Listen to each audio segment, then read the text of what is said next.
बिस्मिल्लाहिर्रहमानिर्रहीम। अस्सलाम वालेकुम। उम्मीद है आप सब खैरियत से होंगे जी। तो क्लास 10 की न्यू बुक है फिजिक्स की, और जैसे कि आप सब जानते हैं कि हमने इसका चैप्टर 10 स्टार्ट किया हुआ था, जो कि इस बुक का फर्स्ट चैप्टर है, जो कि है थर्मल फिजिक्स। आज के इस लेक्चर में हम लोग थर्मल एक्सपेंशन इन सॉलिड को कवर करेंगे। लास्ट लेक्चर में हमने थर्मल एक्सपेंशन वाला ये सारा टॉपिक कवर कर लिया था, और इंशाल्लाह आपको आज वाला लेक्चर भी बहुत अच्छे से समझ आएगा। इससे पहले कि हम आज के वीडियो का आगाज़ करें, अल्लाह ताला से दुआ है कि अल्लाह ताला हमारे काम में आसानियाँ पैदा फरमाए, अल्लाह ताला हमें कामयाबी अता फरमाए, और जो भी चीज़ हम समझें हमें अच्छे से समझ आए और जल्दी से जल्दी याद भी हो जाए। इसी दुआ के साथ आज के वीडियो का आगाज़ करते हैं। तो लास्ट लेक्चर को हम लोग थोड़ा सा रिकॉल कर लेते हैं कि हमने पढ़ा था कि थर्मल एक्सपेंशन क्या होती है, क्योंकि थर्मल का वर्ड जो है ना वो हीट से थोड़ा ना रिलेट करता है, ठीक है ना। तो हम ये कह सकते हैं कि जब भी हम किसी सब्सटेंस को हीट करते हैं तो या तो उसकी लेंथ में चेंज आ जाता है, या एरिया में, या वॉल्यूम में, ठीक है, चेंज आ जाता है, लाता है हमारे पास थर्मल एक्सपेंशन। और आज का टॉपिक हमारे पास थर्मल एक्सपेंशन का ही है, लेकिन हम देखेंगे जो एक्सपेंशन होगी वो किस में होगी, सॉलिड के अंदर। सॉलिड में कैसे एक्सपेंशन होगी, जब हम उसको हीट करेंगे, ठीक है। तो अभी इसको समझते हैं अच्छे से, और फिर साथ एग्जाम्पल के साथ इसको एक्सप्लेन भी करते हैं जी। तो स्टूडेंट्स, आज हमारे पास जो टॉपिक है वो है जी थर्मल एक्सपेंशन इन सॉलिड। कहते हैं जी, when solid are heated they expand and this expansion remain almost consistent over a broad temperature range. अब सबसे पहले हम बात कर रहे हैं जी किसको हीट किया जा रहा है, सॉलिड को हीट किया जा रहा है। कहते हैं कि जब भी हम किसी सॉलिड को, मतलब किसी ठोस चीज़ को गर्म करते हैं या हीट करते हैं, तो वो क्या हो जाती है, फैलना शुरू हो जाती है, ठीक है। तो यानी इसका जो साइज़ है, हम ये कह सकते हैं कि वो थोड़ा जो है ना बड़ा होना शुरू हो जाता है। इस प्रोसेस को हम क्या कहते हैं, ये थर्मल एक्सपेंशन कहते हैं, ठीक है। अब यहाँ पे आगे कह रहे हैं कि ये जो एक्सपेंशन है, तकरीबन कहता है कि ये जो एक्सपेंशन होगी, ज़्यादातर क्या होता है, जो टेम्परेचर जैसे जैसे बढ़ता है उसके साथ एक जैसे अंदाज में होती रहती है। यानी अगर फॉर एग्जांपल हम हीट आहिस्ता आहिस्ता जो है वो बढ़ाएंगे, तो फैलाव भी तकरीबन जो होगा ना, जो एक्सपेंशन होगी वो भी आहिस्ता आहिस्ता बढ़ेगी। यानी जैसे हम उसका टेम्परेचर बढ़ा देंगे, तो जो एक्सपेंशन होगी उसकी वो भी उसी रफ्तार से जो है ना वो इंक्रीज़ होगी। अब आगे यही बात बताई जा रही है कि फॉर एग्जांपल अगर हम एग्जांपल अगर इसकी लेना चाहें, तो हम कहेंगे हमारे पास जैसे फॉर एग्जांपल कोई लोहे का रॉड है, ठीक है। अगर हम उसको हीट करते हैं, तो उससे क्या होगा कि ना उसके साइज़ में थोड़ा-सा ना इज़ाफ़ा हो जाएगा, वो यानी वो फैल जाएगा, और फिर क्या होगा कि उसके अंदर जो है ना उस रॉड को जो हम कहेंगे कि उसका साइज़ जो है ना थोड़ा बढ़ जाएगा। इसी तरीके से अगर हम देखें कि सॉलिड, इन सिंपल वर्ड्स में आपको ये बोलूँगी कि जब भी किसी सॉलिड चीज़ को हीट दी जाती है, तो इसके जो पार्टिकल्स होते हैं ना, क्योंकि सॉलिड एक ऐसी चीज़ होती है जिसमें जो पार्टिकल्स होते हैं वो काफ़ी क्लोज़ होते हैं, ठीक है? तो वो इतनी आसानी से मूव नहीं करते। लेकिन जैसे ही हम उसको हीट देते हैं ना, तो इससे क्या होता है, जो पार्टिकल्स होते हैं वो तेज़ी से मूव करना शुरू कर देते हैं, और एक दूसरे से आप कह लें कि थोड़ा ना दूर-दूर हो जाते हैं। इसी वजह से जो सॉलिड चीज़ होती है ना, वो भी एक्सपैंड हो जाती है, मतलब फैल जाती है। तो अब आपको उम्मीद है कि अच्छे से समझ आ गई होगी। आगे है, चेंज इन टेम्परेचर में cause respective change in length और वॉल्यूम ऑफ द सॉलिड्स। वही बात कि अगर जैसे ही हम टेम्परेचर चेंज करेंगे, इसी तरीके से उसकी लेंथ में भी इज़ाफ़ा हो जाएगा, और उसके वॉल्यूम जो है ना वो भी चेंज हो जाएगा। If the length of the solid changes upon heating, अगर कहता है कि अगर लेंथ जो है वो सॉलिड की चेंज हो जाती है हीट करने पे, तो इस जो मतलब चेंज को है ना हम क्या कहते हैं, यानी ये इस चेंज को हम क्या बोलेंगे, it is called the linear thermal expansion. ये लीनियर थर्मल एक्सपेंशन कहलाएगा। अब ये आपके पास लीनियर थर्मल एक्सपेंशन की डेफिनेशन भी बन सकती है, ठीक है। तो वो आप लिख सकते हैं कि if the length of solid change upon heating, यानी जब हमने देखा कि हीट करने पे सॉलिड की लेंथ में, कोई सॉलिड चीज़ है उसकी लेंथ में इजाफा हुआ है, तो हम इस प्रोसीजर को कहेंगे कि ये क्या कहलाता है, लीनियर थर्मल एक्सपेंशन। अब इसी चीज़ को हम आगे लेके चलेंगे एग्जाम्पल के साथ, जो कि हमें बुक में प्रोवाइड की गई है। यानी फॉर एग्जाम्पल आपके पास है, कंसीडर करें एक मेटल रॉड है, जो कि अभी हम देखते हैं in figure 10.2, with an initial length, उसकी शुरू में लेंथ क्या है, एल ओ है, ठीक है, at the temperature T O, यानी ये अब आपके पास ना टी ओ लिखा हुआ है। अब इस चीज़ को मैं आपको अगले पेज पे लेके जाके समझाती हूँ। अब कहता है व्हेन हीटेड, जब हमने इस रॉड को हीट किया, इस रॉड को क्या किया, हीट किया, तो हीट करने से क्या हुआ है, अब हीट करने से हमारे पास हुआ ये है कि जो टेम्परेचर है वो टी हो जाएगा, ठीक है, और इसकी जो न्यू लेंथ होगी वो एल हो जाएगी। दस the increase in length of the rod is this. अब इसको समझने से पहले हम ये समझते हैं, ये देखें, अब आपके पास ये वो मेटल रॉड है जिसका पहले जिक्र हुआ है। अब इस रॉड की जो लेंथ है, वो ओरिजिनल लेंथ जो पहले हमारे पास एक्सपैंड होने से पहले थी, वो थी एल ओ, ठीक है। लेकिन जैसे ही इसको हीट किया गया, और यहाँ पे टेम्परेचर क्या था, टी था, TO था। क्या था टेम्परेचर, क्या था टेम्परेचर यहाँ पे TO था, ठीक है। तो जब हमने इसको हीट किया, हीट करने पे आप देख रहे हैं इसका साइज थोड़ा सा ना इंक्रीज हो गया। अब जो इसका न्यू साइज आया ना, इसको हम L से शो करेंगे, ठीक है। और यहाँ पे जो टेम्परेचर है वो उसको हम T से शो करेंगे, यानी जब हमने T टेम्परेचर दिया तो आप समझे कि यानी टी हमारे पास यहाँ पे क्या है, टेम्परेचर है, ठीक है ना। जब हम इसका टेम्परेचर TO से T तक ले गए तो इसकी लेंथ जो है वो क्या हो जाएगी, LO से L तक चल जाएगी, यानी थोड़ा बड़ा हो जाएगी। अब ये आप देख रहे हैं, ये जो ये चीज बड़ी हुई है, इस ये जो साइज है ये इंक्रीज हुआ है, और यानी लेंथ में थोड़ा सा चेंज आया है। इस चेंज इन लेंथ को हम डेल्टा L से शो करते हैं। इस ट्राइंगल को हम डेल्टा पढ़ते हैं, और ये L जो है ये हमारे पास लेंथ में चेंज को शो कर रहा है। अब चलते हैं जी, अब इसकी डेरिवेशन की तरफ। उम्मीद है इंशाल्लाह इंशाल्लाह आपको बहुत अच्छे से समझ आएगी। अब देखें, अब ये जो चेंज इन L है, यानी जो लेंथ में चेंज आया है, ये किसके इक्वल होगा, ये वो लेंथ है जो नई है, यानी न्यू वाली लेंथ में से हम पहले वाली जो ओरिजिनल लेंथ थी उसको माइनस कर देंगे, तो हमारे पास क्या आ जाएगा, डेल्टा L, यानी चेंज इन लेंथ का पता चल जाएगा। इसी तरीके से and the rise in temperature, जैसे ही अगर हमने टेम्परेचर बढ़ाया, यानी अब जो चेंज इन टेम्परेचर है वो कितना होगा, जो नए टेम्परेचर था उसमें से पहले वाला टेम्परेचर माइनस कर देंगे, तो ये क्या आ जाएगा, चेंज इन टेम्परेचर। तो याद रखेंगे हम कि L माइनस एल ओ, यानी ये है हमारे पास न्यू लेंथ, और ये है जो पहले वाली लेंथ है, इसको माइनस करेंगे तो डेल्टा L आ जाएगा। और T यानी जो नई वाला टेम्परेचर, नया वाला टेम्परेचर था, उसमें से अगर हम पहले वाला टेम्परेचर माइनस कर देंगे तो ये हमारे पास डेल्टा T आ जाएगा।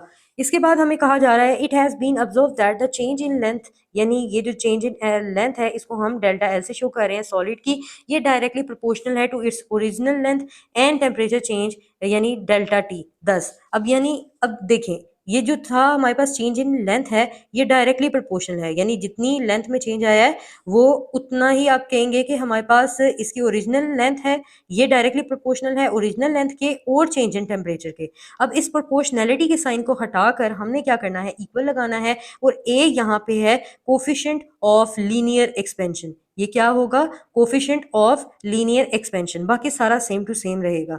इसके बाद आपने क्या करना है, ये जो ए है, यानी सॉरी अल्फा है, अल्फा हम इधर ही रहने देंगे, ये जो चीज अल्फा के साथ मल्टीप्लाई हो रही है इसको हम इसके नीचे लेके जाके डिवाइड करा देंगे, तो हमारे पास अल्फा की वैल्यू आ जाएगी, यानी कोफिशिएंट ऑफ लीनियर एक्सपेंशन की हमारे पास वैल्यू आ जाएगी। ठीक है, अगर आप बोलते हैं तो मैं आपको यहाँ पे साइड पे मैं आपको ना करके दिखा देती हूँ अगर आपको ये चीज समझ नहीं आ रही।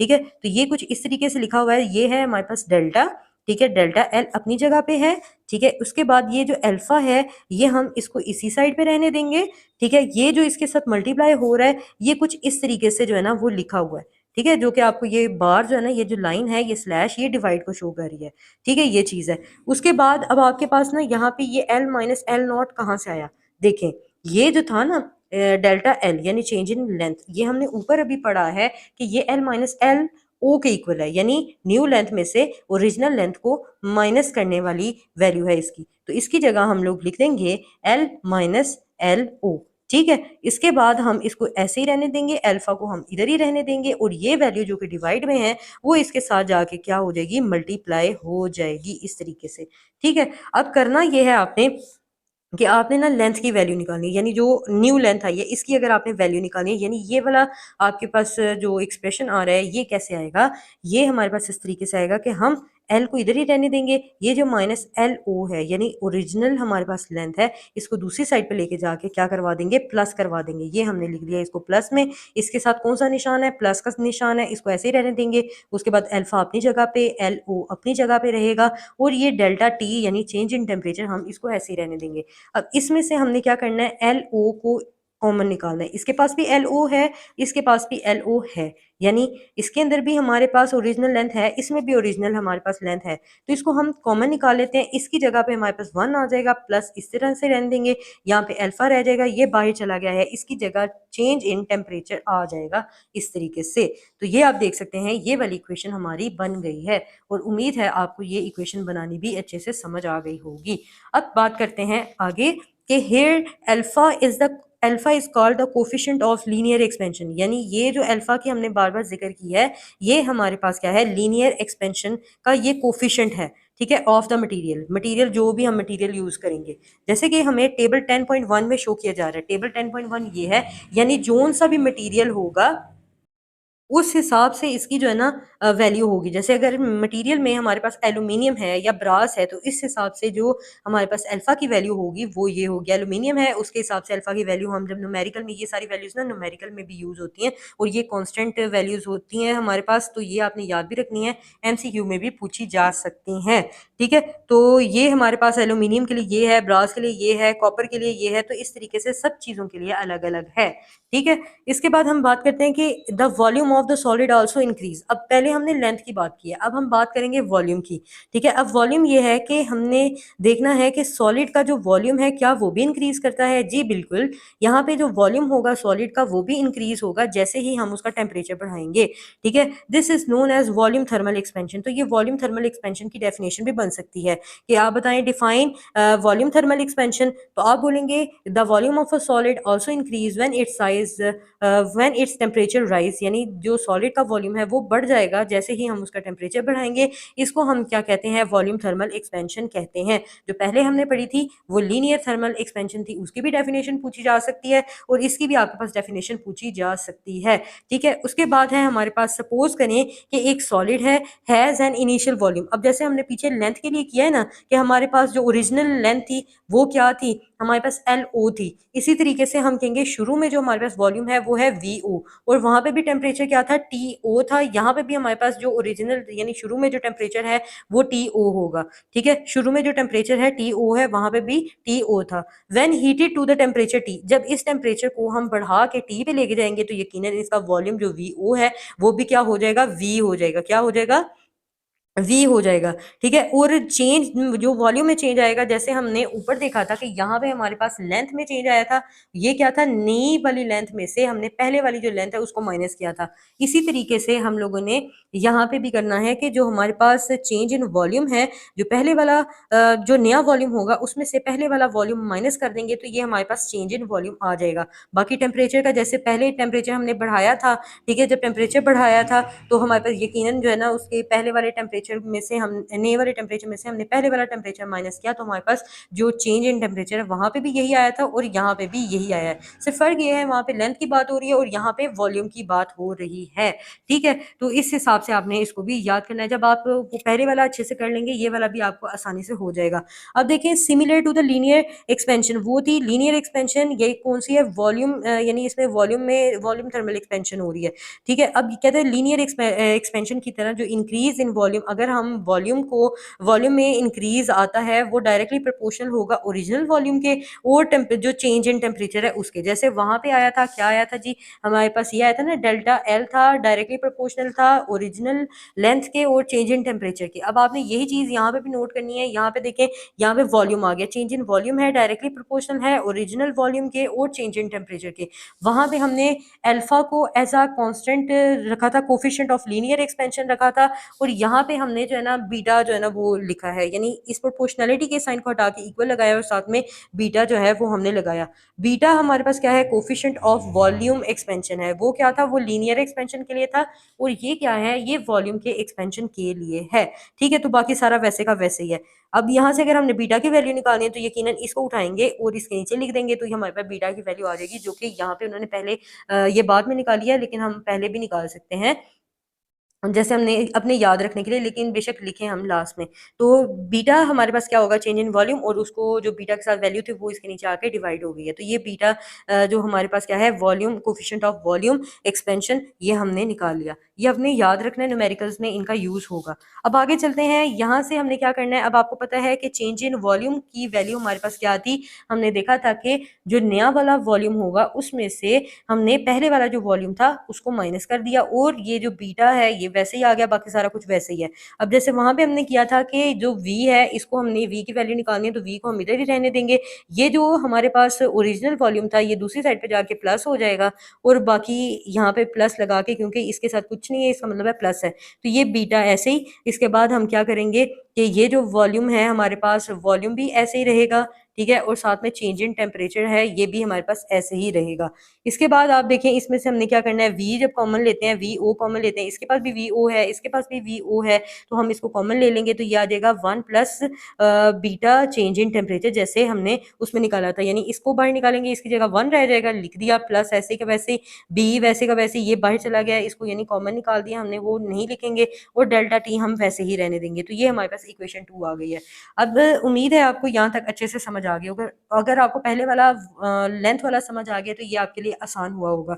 इसके बाद हेयर यहाँ पे कहते हैं कि बीटा है is called the coefficient of volume expansion, इसको हम वॉल्यूम एक्सपेंशन का कोफिशिएंट कहते हैं। तो यकीनन ये हर मटेरियल के लिए जो है ना इसकी वैल्यू यकीनन डिफरेंट होगी। We determine how much a material expand, जिससे ये हमें पता चलेगा कि कितना जो मटेरियल है वो एक्सपेंड हुआ है टेम्परेचर के साथ, ठीक है। डिफरेंट सॉलिड यानी वही बात जो पहले मैंने आपको बता दी कि जितने डिफरेंट सॉलिड्स होंगे उनकी डिफरेंट वैल्यू होगी बीटा के लिए, ठीक है। और मीनिंग सम एक्सपैंड मोर, इसका यानी मतलब कहने का ये है कि कुछ चीज़ें होती है कुछ जो कि बहुत ज़्यादा एक्सपैंड करती हैं और कुछ ऐसी होती हैं जो कि इतनी ज़्यादा एक्सपैंड नहीं करती हैं। तो इस हिसाब से जो है ना बीटा की वैल्यू कुछ भी मतलब हर लिहाज से जो है ना हर मटीरियल के हिसाब से डिफरेंट होगी। मैथमेटिकली ये आपको मैं बता चुकी हूँ कैसे करना है।